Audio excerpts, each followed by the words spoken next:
Right. Hi, guys. Welcome to our second video on the midterm 2 review, which is basically on integration. So let's cut to the chase. Aside from the chapter 14 on the optimization problem, our midterm will be consist of majorly on the multiple integrals. So basically, there's double integral and triple integral. Briefly speaking, you have to know how to evaluate this double and triple integrals using the so-called Fubini's theorem, make it into iterative integral, and evaluate it using iteratively one-dimensional integral as usual. Also, there is another topic which is on the change of variable. So there is a general theorem which we just introduced in chapter 16.9, oh sorry, 15.9 on the general formula for change of variable. And there's also particular cases, which is the polar coordinate in 2D integration, and also cylindrical and spherical coordinate in 3D integration. So those three are the special cases which we are fully aware of the Jacobian and admits a nice formula in terms of Jacobian. So let's first go through the topics, and then we'll do some examples, some crucial examples. So first of all, 50.1, the easiest chapter, we have double integration on rectangles. And we know by Fubini's theorem, it's basically looks like this.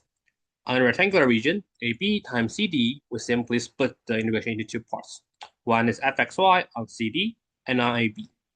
Fubini also tells us that you can interchange the order of integration. In this case, you don't have to do anything on the region because the boundary is constant. AB and CD does not change when x and y are changing.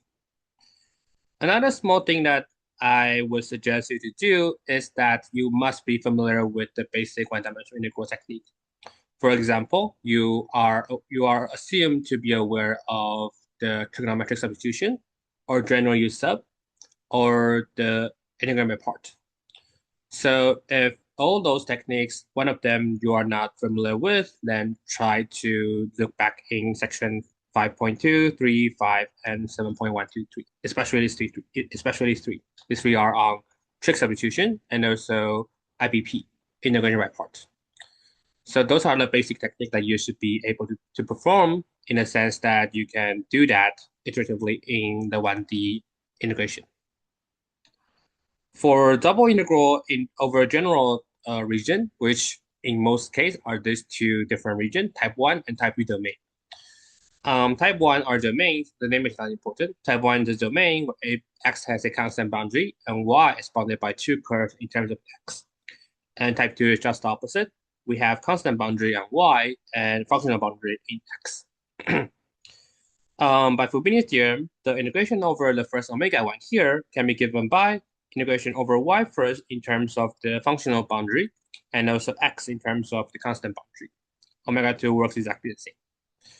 The tricky part about this type of change of variable, change of integration order, is when you're dealing with some sort of integral that is not possible to integrate in the sense that you might not know the anti-differentiation of this fxy in terms of y. Then you'll have to switch the representation of the region omega into, say, type 2 or type 1 integration in the sense that you know how to integrate. We will see more example afterwards, but that is basically the idea. And switching the order of integration might amount in the switching of the boundary, because when you're dealing with functional boundary, obviously this cannot be outside, right? The outmost integral must be of constant boundary. So there must be some change, and that change depends on how you can represent your origin. So we will talk about that later. Now for 15.3, we have the special case of change of variable, which is the polar coordinate. And we usually use this whenever your integral is over a region that is symmetrical with respect to the origin, or the integrand itself is symmetrical with respect to origin. So first of all, obviously you have to know how to change between polar coordinate. We have covered this a million times, but let us do this again. So given r and theta, it is easy to find that x and y are given by r cosine theta and r sine theta, where r is given by square root of x squared plus y squared, basically the distance between the point xy and the origin, where we also have the angle being the inverse tangent of y divided by x, which in this case you can see is sine divided by cosine, together with a correction term. And this correction term is due to the fact that tangent inverse is restricted between minus pi over 2 to pi over 2. So we have to add something back to accommodate the angle for y over x. In this case, whenever xy is in the first quadrant, then you don't have to add anything. For the second and third quadrant, you have to add pi. For the fourth quadrant, you have to add 2 pi. Okay? And the double integral over the change of variable looks like this. If we're evaluating f of xy on the domain, that looks like this, where angle is given by some constant boundary, and radius is given some functional boundary in terms of data. Then you have the integration being f of r cosine r sine with the extra term r, and also the boundary change alpha to beta, and you have the radius boundary v1 theta to v2 theta. Okay, for the surface area, there's only one you know, which is the formula for computing surface area. As I mentioned in that video, we will generalize this formula to arbitrary surfaces, not only a surface of a graph, but arbitrary surfaces which can be described by a two-parameter setting. But before that, we will be simply doing the surface area for a graph over some region omega. Omega is usually some triangle, rectangle, circle, or maybe an ellipse or something. And the formula is given by taking partial differentiation of f over x, f over y, taking square plus 1, and take square root, laying into double integral. This is basically the infinitesimal area that lies around the coordinate xy. Okay, for triple integral, again, you simply have to know how to apply Fubini theorem to make it into an iterated integral. And that also traces back to the integration technique. You have to know how to evaluate each single integral. And when I say you should know how to integrate, that means that you should be familiar with, in a sense that, for example, when you're in the case that you want to deal with order of integration, then you should know what function you know the anti-differentiation and what you do not. For example, some classical example included sine over x, and also something like this does not have nice anti-differentiation. So you must change the order of integration in that case. Okay, 15.7 and 8 is just, again, special cases for tangent variable. 15.7 deals with the cylindrical coordinates, which is very naive because the first two is just the r data is just the polar coordinate, where z is just z. So this usually occurs when you want to deal with some region which has cylindrical symmetry, in a sense that it is symmetry respect to a line. For example, the z-axis. And the triple integral, sorry, this should be triple integral. I will correct the typos in the final document. But in this case, we evaluate triple integral over this particular region, where we can see that the data has constant boundary, and r and z both have functional boundary. Then in this case, the triple integral over the solid over a function f of x, y, z is given by theta r z over alpha to beta, v1 theta to v2 theta, and also for psi 1 to psi 2 evaluated at x over y, where the function itself is replaced by f of r cosine theta, r sine theta, and z. And don't forget the extra Jacobian term r, which comes from the same place as the polar coordinate. Lastly, the special case for is spherical coordinate. So in this case, you have the same data. It is again the I forgot the term, azimuth angle between xy and origin. And the radius is square root of x squared plus y squared plus z squared. It is no longer r, be careful. That's why I use rho here to avoid confusion. We use rho. Rho is distance between x, y, z with 0, 0, 0.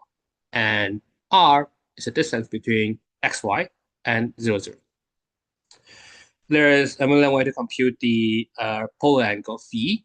In this case, I write it down in cosine inverse z over rho because in this case, you don't have to add correction term, in a sense that cosine actually deals with, inverse cosine actually deals with the region of 0 to pi, which is exactly what we want, because don't forget, phi is simply this angle, right?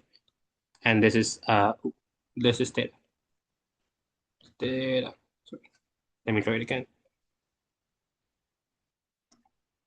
This is V, and this is theta. Okay, and this is rho. And so under that transformation, you also have XYZ being rho sine V cosine theta, rho sine V sine theta, and rho cosine V. Right? Okay. And the integral is similar. You have a nice boundary in terms of the polar angle, azimuth angle, and also the radius. Under that region, you can have your nice function replaced by the cylindrical coordinates together with an extra Jacobian term. In this case, rho squared sine phi. Don't forget that. Right. That is our general formula on ternary variable for multiple integral. So we have to introduce a name which is called the Jacobian. And first of all, you have the transformation, right? So in this case, I used two variables, t of uv to be xy. So for example, t of r theta will be xy, and the coordinate is given by r cosine theta, r sine theta. And we consider the Jacobian, the so-called Jacobian, to be defined in the following determinant. The Jacobian over xy over uv is defined by differentiating x respect to u, y to u, x to v, y to v. Every same column corresponds to the same variable, so uu, vv, and the same row corresponds to the same function, so xx, yy. And the same thing happens for a three-dimensional Jacobian. xyz over uvw gives you 9 terms of thing to consider. And we can see that, you can see back in the video of 15.9 that r in the polar coordinate and cylindrical coordinate, and also rho squared sine phi in the spherical coordinate, all are special cases for this Jacobian. And obviously, you have to know how to translate the xy plane to uv plane or xyz space to uvw space. I don't think I will give you guys a three-dimensional change of variable problem because it is already kind of difficult in 2 dimensions. So I would say practice on translating a planar thing to a planar thing. For example, a circle to a square, a triangle to a circle, something like that. Okay.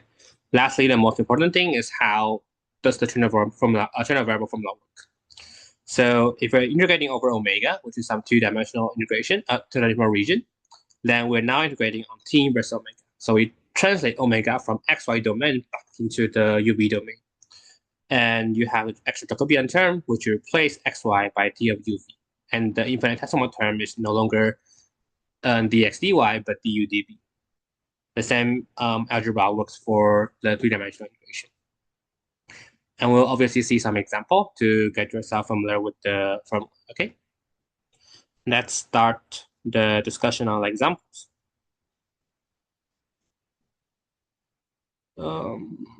Here. Okay, so first we deal with the basic ideas of integration, which is area, volume, and surface area. So for the first example, it is very simple. We want to evaluate the area of this region, omega, the gray region, like this, where the red curve is given by this function in y, and the blue curve is given by this function in x. So this is obviously not neither a type 1 or type 2 region, but you can just cut it yourself to make life easier. For example, if I cut it in the y equals to 0 line, the x-axis, then it is 2 type 2 region, right? It goes from here to here and here to here. So if I cut it off, we have from 0 to 1 in y, which is this part, x goes from this blue line to this red line, which is solving this blue line, you get x larger or equal to square root of y minus 1, the blue curve, and the upper curve is given by y, maybe the righter curve is given by y minus y cubed. And the same thing happens for this lower region. Whenever y is between minus 1 and 0, then x goes all the way from minus 1 to go to y minus y cubed. So you have 2 type 2 regions. And the area is simply integration over 1, right? That is the definition for double integral. So we get the upper and lower bound between y being 0 and 1 is this guy and this guy. And same thing happens here. Okay? And then it's quite naive. The integration over 1 gives you this minus this, right? And this minus this. And then it's simple polynomial integration. And we're doing a differentiation, you get these functions and these functions. Plugging in the corresponding value, don't forget it's 0, 1, and minus 1, 0, you get 4 over 3. So as I mentioned before, please be careful when you're dealing with these boundaries. Always ask that you're evaluating in terms of x or y, because it'll be easier to see that way to make life easy, to make life simple.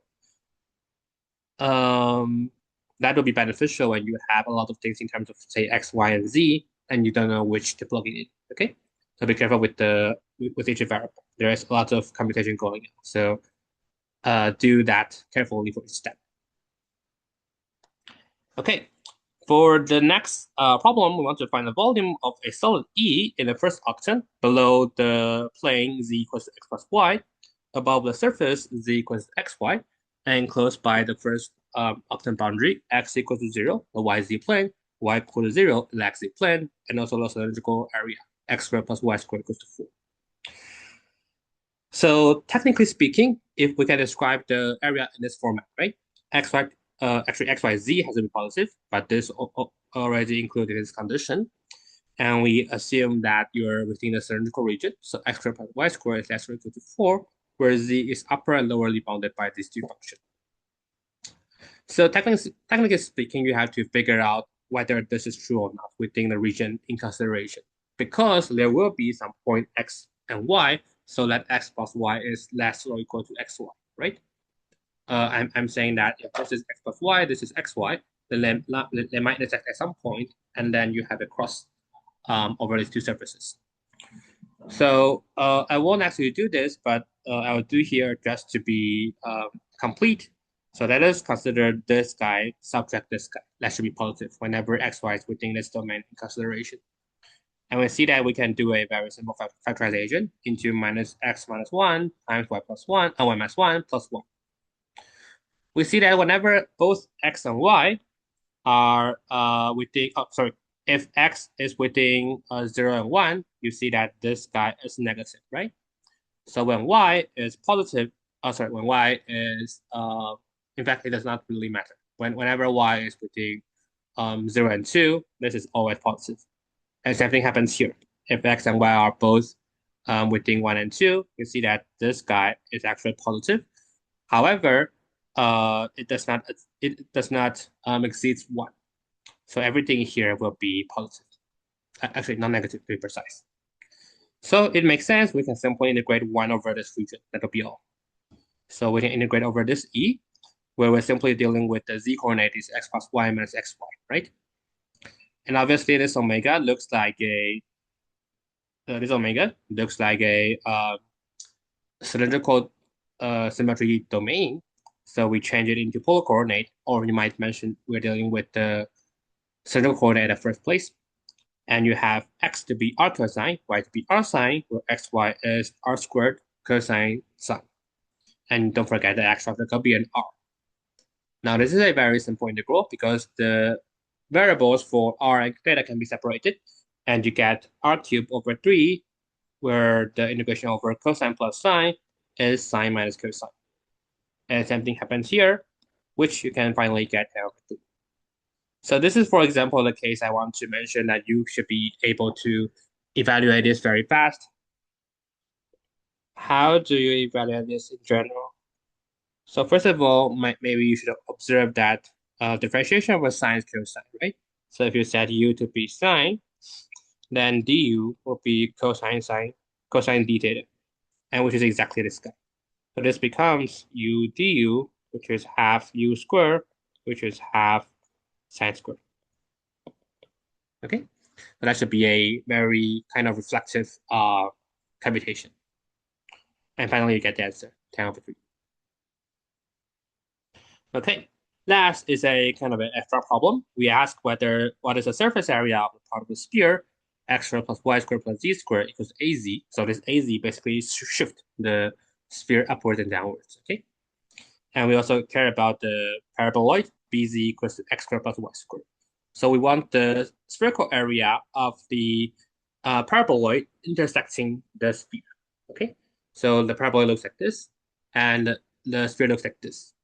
The paraboloid cuts the sphere into a circular region, and we're interested in the surface area of that cap. We also assume here, just for technical reason, that A is larger than B, larger than 0. So we see that, first of all, we can solve the sphere but by its upper and lower hemisphere, right? As I mentioned, this is not a graph of a function. It is actually two graphs of a function, right? We will deal with this type of strange domain when you cannot express it into a function afterwards. But for now, this is a very simple region. You can cut it in half. The upper sphere is given by this guy, a over 2 plus minus the radius, a over 2 again, squared minus x squared minus y squared. And the plus corresponds to upper hemisphere, the minus corresponds to a lower hemisphere. Now let us find the intersection circle of these two surfaces. So I want to show when does this two guys intersect. And you can see that we can basically solve these two guys to be the same because x squared plus y squared is constant on that circle. So we have az minus z squared equals x squared plus y squared. This is the spherical region, and this is the parabola region. Solving this equation, you can get a quadratic equation where z can be either 0 or a minus b, which is positive, as we mentioned before. And the 0 part is quite naive because they both goes through the origin, right? So obviously they have 0, 0, 0. And they also intersect at a circle where the height is a minus b. And what is the radius? It is this guy. This guy is a circle, so radius is given by b times a minus b. Actually, the radius squared. So it is x squared plus y squared being b times a minus b. So basically, it looks like this. You have two different types. One is when the intersection, the green circle is the gamma here.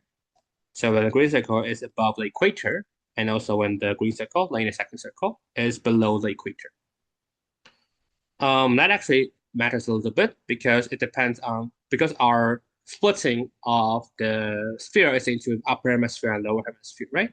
For example, if you're considering just this region, then you only have to consider upper hemisphere, right? In this case, it includes both the full upper hemisphere and also a little bit of the lower hemisphere. So you have to do that. So for example, when let me first analyze this. How do we determine whether the intersection is above or below the lower hemisphere or the equator? So we see that the height of the z is given by a minus b, right, at the intersection point. And how high is the equator? The equator is actually at the point a over 2, right? So it only depends on whether a minus b is larger or equal to or less than a over 2. And we conclude that by this equation, a larger or equal to b.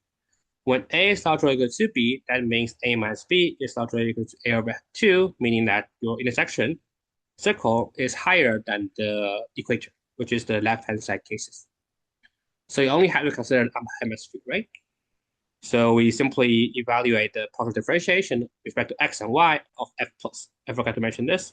F plus is simply correspond to the upper hemisphere, and F minus is the lower hemisphere. So you guys should have done this a million times. After some algebra and simplification, you can get a very decent formula. It looks like this. You have an extra radius outside, and the inner integrated becomes 1 over square root of this guy. R squared minus x squared minus y squared, right? R is given by, in this case, L over 2. And yeah, it is tempting to apply the polar coordinate, right? This is because the case where this circle, sorry, not circle, a disk in consideration is symmetry with respect to the origin. So we simply apply the polar coordinate, where theta obviously goes from 0 to pi, and r, the radius, goes from 0 to square root of this guy. So you have 0 to square root of this guy, and this is a very simple integration because of the extra term r. This is important here. The extra term r here tells you that you can do some sort of change of variable. For example, u equals to this guy, and du will be a constant multiple of r, right? So in that case, the anti-differentiation is quite simple. It is simply minus square root of r squared minus, a over 2 squared minus r squared. By plugging in the corresponding upper and lower bound, we can get pi ab, a very decent answer. Okay. And for the lower part, whenever you're dealing with something that intersects the parabola intersects the sphere lower below the equator, then you can do something like subtract the whole thing by this little area, right? In that case, you can get the upper thing, which is within the paraboloid. So that is what I've done here. Whenever a is less than 2b, then I subtract the full area, which is 4 pi, the radius squared, which is a over 2 squared, subtract the lower part of the region. So that's f minus.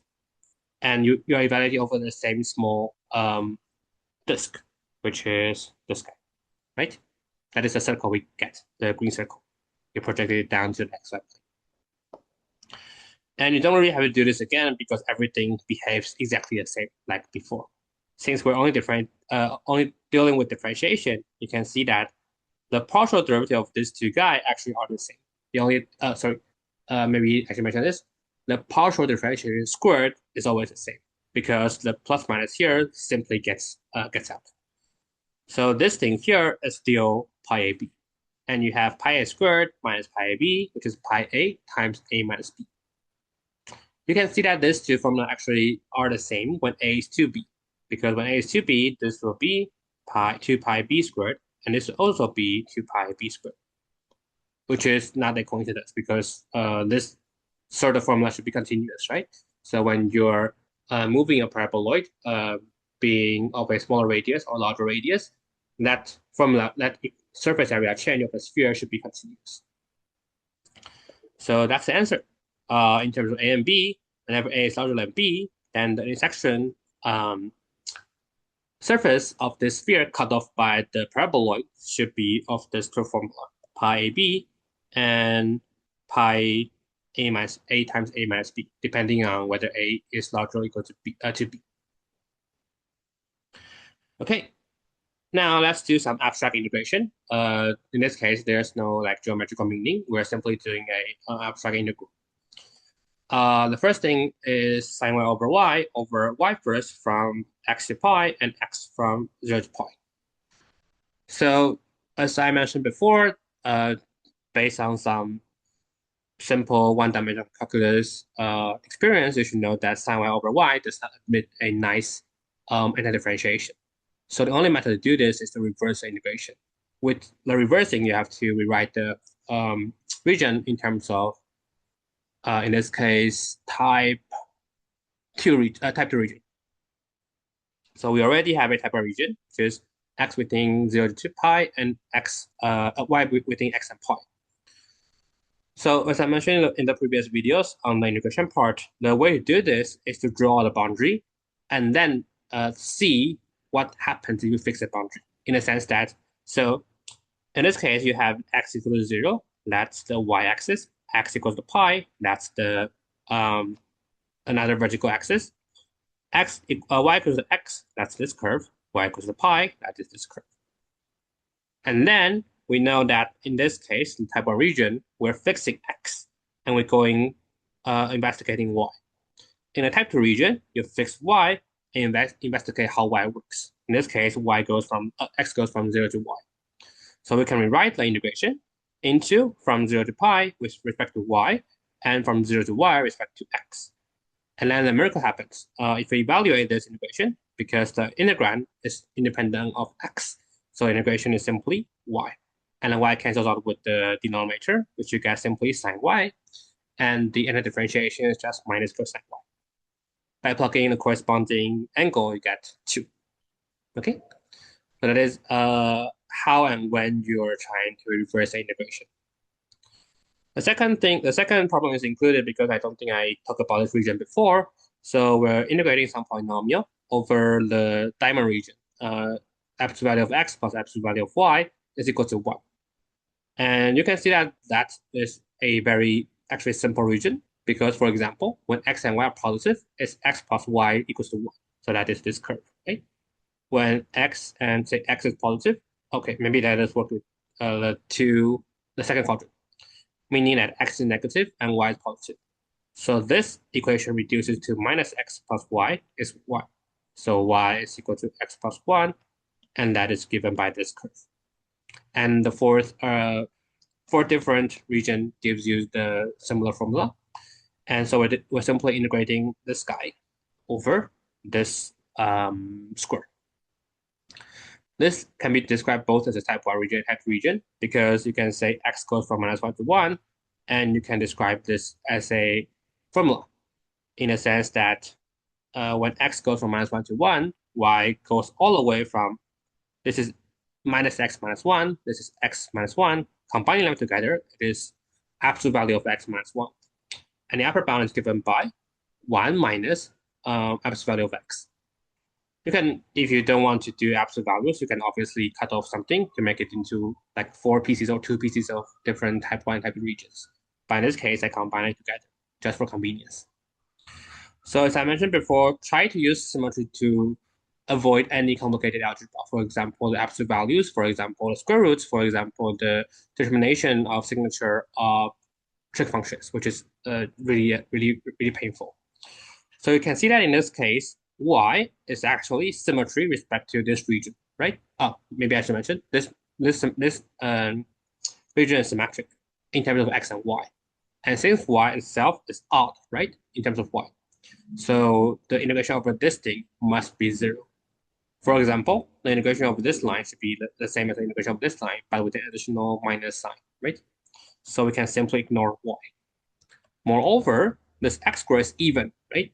So over this symmetrical region, you can simply evaluate it, that guy, on the first quadrant, but 4 times.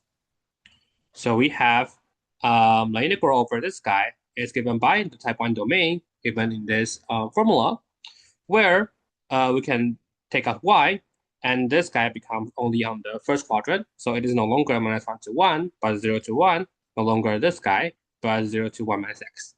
You can try to evaluate this yourself, it'll be the same thing.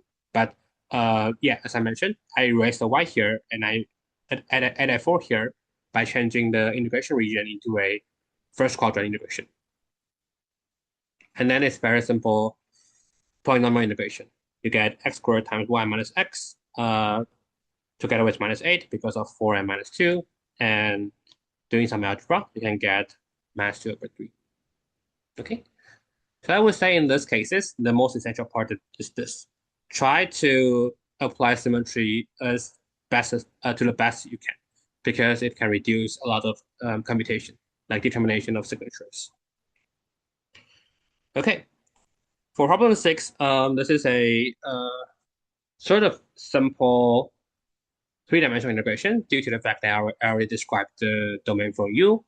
I would say again that the most complicated part for this type of calculation is mostly the description of the region of integration. For example, in 2D space, it might be weird.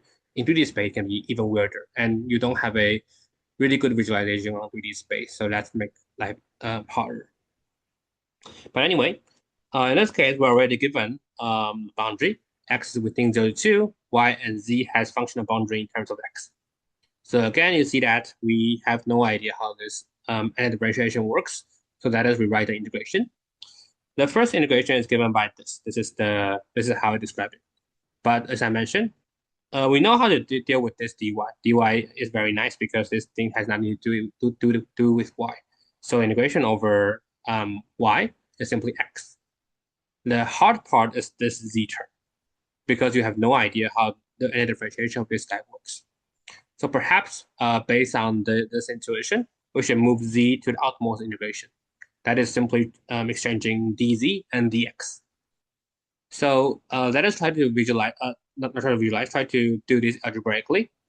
We see that to do this type of change of variable or change of order of integration, what you have to do is to first figure out the outmost integration region in terms of a constant.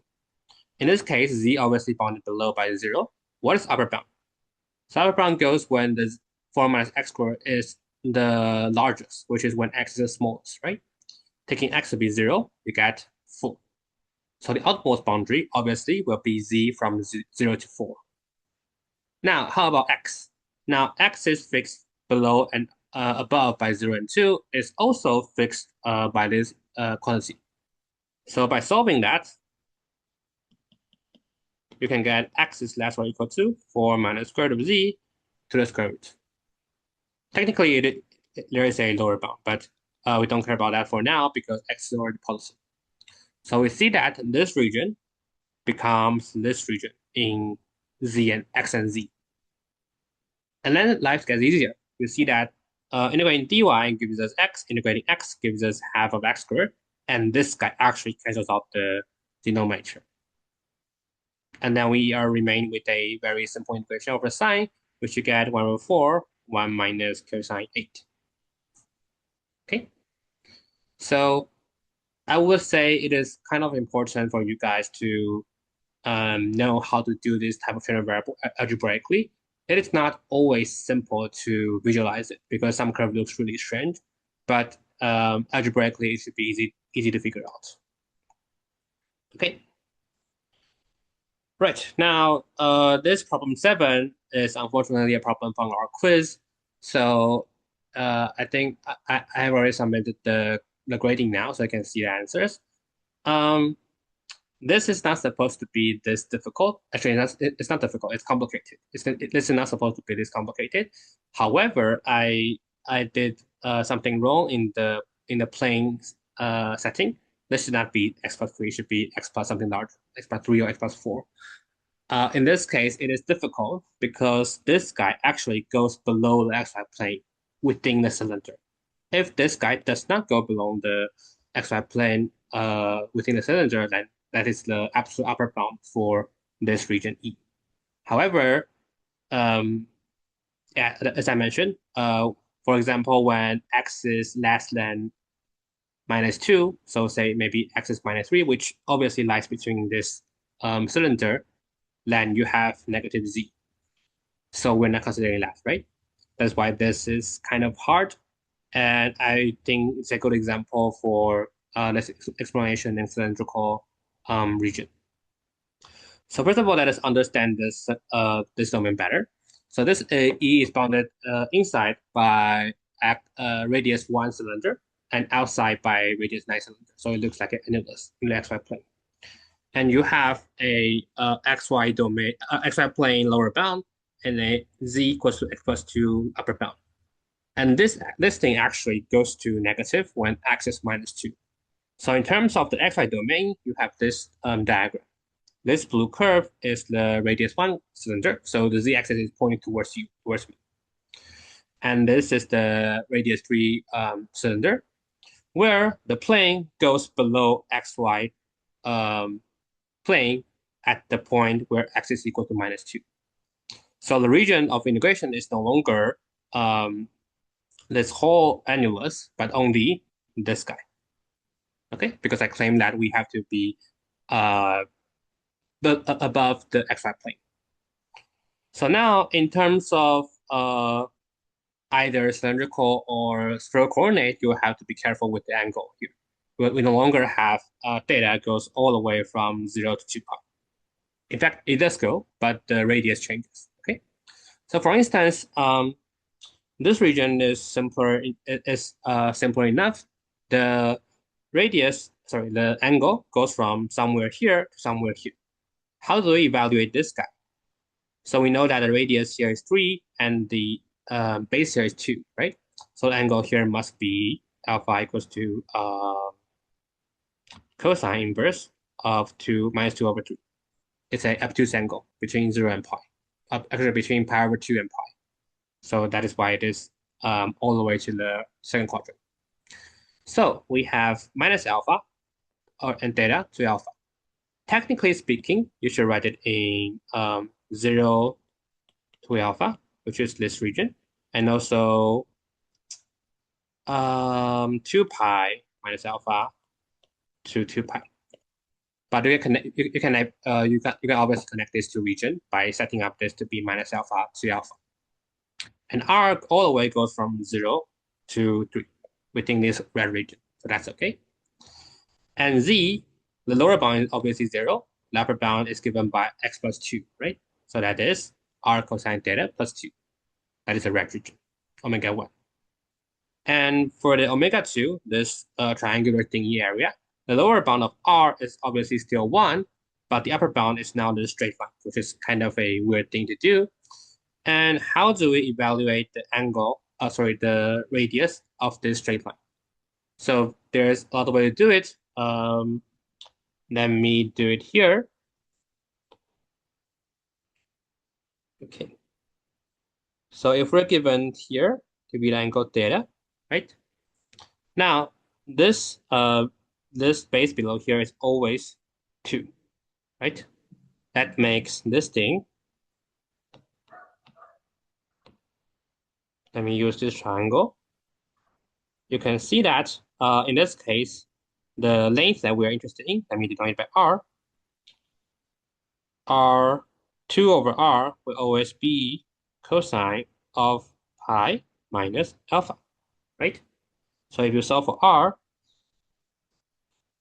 will be 2 divided by cosine pi minus alpha, which is simply minus, which is I should put the absolute value because R is positive. So this is the same as cosine alpha.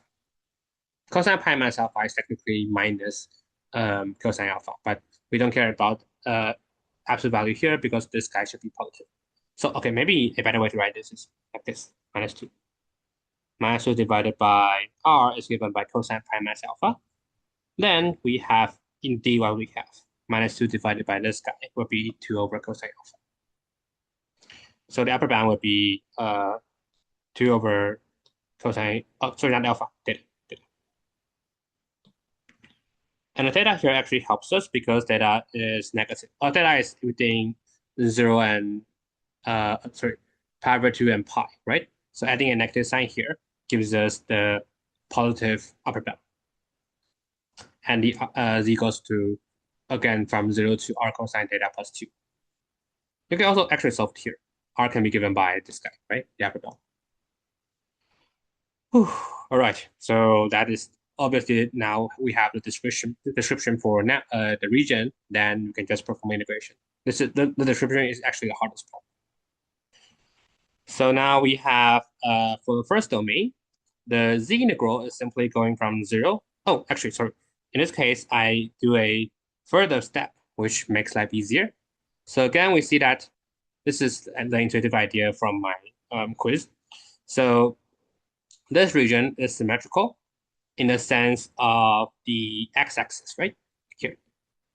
So if you have a integration in y, which is symmetry, which is an odd function, then it vanishes out. If it is an even function, then it doubles. So in this case, we see that we're integrating this guy over z from 0 to x plus 2, right? Over x plus y. And the domain is omega 1 and omega 2 here. Where you can see that after expanding what we have, this guy is odd in y, right? So it cancels out. There is no integration for e. And also this guy is odd in y, even in x. Actually also odd in x, but x is not symmetry. But that does not concern us because we only need that y being odd gives us a 0 or vanishing integration. So the remaining term is simply x squared plus 2x, which makes life very, very simple. Now we integrate over omega 1. Omega 1 goes from minus alpha to alpha. R goes from 1 to 3, whereas z goes from 0 to the upper bound x plus 2, which is r cosine theta plus 2. So again, I use symmetry to factor out this 2, where we don't have to care about lower bound. Lower bound now is 0. And you have 1, 2, 3 in the radius. This is this guy. And don't forget the Jacobian R, drd theta. And then there's nothing much here to demonstrate. Yeah, this here, cosine squared theta, can be written down in this. So it's always important that you lower the degree of the trig function. The higher the degree, the more complicated the integration will be. So we want to apply the half angle or double angle formula to make life easier. So don't forget cosine squared theta can be written down by cosine 2 theta plus 1 divided by 2, where the integration is very simple now. It is 1 over 4 sine 2 theta plus theta over 2.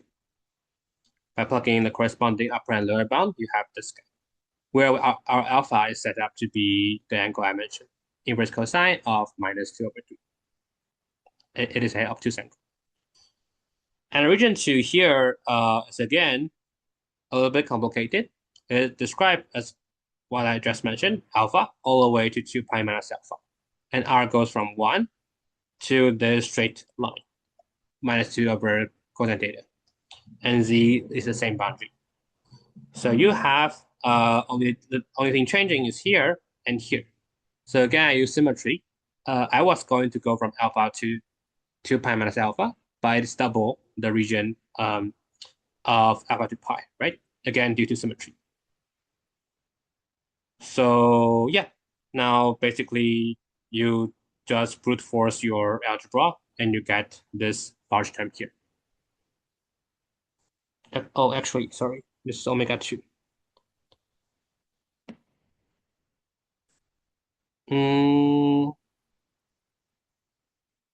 Yeah, exactly.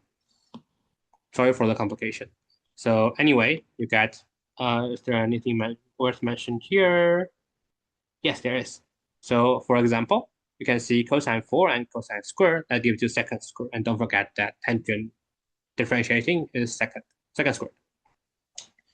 And again, how do you evaluate this integration, cosine squared? So again, you translate it back to the double angle formula. So you can get something like this. And I think that's all for consideration. So after plugging in the corresponding boundary, you get this guy. And add up this and this, you can get our full integration, which looks like this. Now, how to evaluate this? Don't forget alpha is given to be cosine inverse of the -2/3. So you actually have every term written down. The sine will be √5/3. It is in the second quadrant, right? So minus plus. And tangent alpha is simply sine divided by cosine. So minus √5/2, where sine alpha can be given by 2 sine alpha cosine alpha. And that is minus 4√5/9. Plugging everything inside, then get this kind of complicated answer. So yeah, this is just an example in a quiz, which obviously if you have this being 3, it will make life so much easier. But for this case, it is not really simple due to the fact that it actually cuts off at x equals -2. But this is a great example on performing different types of integrating technique, mostly the trig integration. Right. Now we have done with the cylindrical coordinates. Let us do a spherical coordinate, which is kind of nice in the sense that you can see how a spherical coordinate plays a role in the spherical integration. So I want to find a small wedge cut from a sphere of radius A, so a sphere radius A, where you have two planes that cuts off the angle, the sphere in the angle of alpha, where both of those guys are passing through the origin, okay? Are passing through the center. So obviously you can set up, this thing is independent of the choice of the plane and choice of the sphere. So you can just place the sphere and in the center of the origin. And also one of the cutting of the plane can be the XZ plane, which in this case will be theta to be 0. So it is basically, if you look from the z-axis down, then you have xy. This will be the xz plane, right? Which is theta to be 0. Theta is the azimuth angle. And you have another guy, which is here. This will be theta to be alpha. And in terms of the coordinate, it will simply be y equals to tangent alpha. Sorry, y equals to tangent alpha x. Sorry about my typo. X. But anyway, in terms of the azimuth angle, it is simply theta equals to alpha. So region of interest is quite simple. It is simply rho obviously goes all the way from origin towards the boundary A, and theta goes from 0 to alpha, where the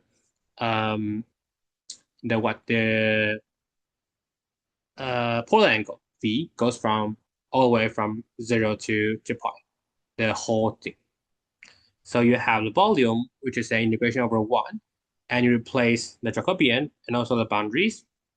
which you get a very decent integral. They can all be separated out, and the final answer will be 2a cubed alpha divided by 2. So you can see that in terms of Cartesian coordinate, it'll be not really simple. There is some trick function involved. So I would suggest that whenever you have something which is symmetrical with respect to a point, in this case a sphere, then you should apply the spherical coordinates. Right. Finally, our last problem. We want to evaluate this integration over a region which is cut by 4 lines, x plus y to be 1, x plus y to be 3, y to be 2x, and y to be x over 2.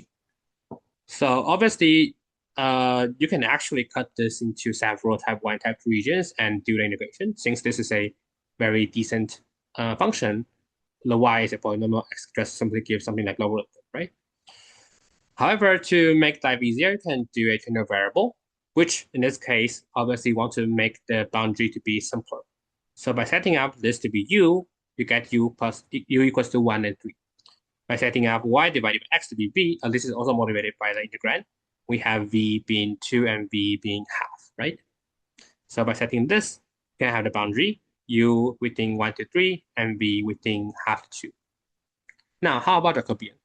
The best scenario will be if you compute the Chernov variable and that the description for region and also the Jacobian are both simple. So in this case, let us do the Jacobian. First of all, we have to solve xy in terms of uv, right? So xy has to be t of uv, and we have to find out what is that t. In this case, you see that u is given by x plus y, right? Where what is y? Y is actually given by v times x. So you have 1 plus v times x, which then you can solve for x being u over 1 plus v. Plugging back, you can get y being uv over 1 plus v. And so the derivative, respectively, will give you this block. And then you take determinant, you can get that the Jacobian is very nice. It looks like u over 1 plus v squared. So our integration, as I mentioned, there's 3 things to change. One is the integrand. In this case, x over y, sorry, y over x is simply v. And also Jacobian, so that is u over 1 plus v squared, where we translate back the region. It is now a rectangular region.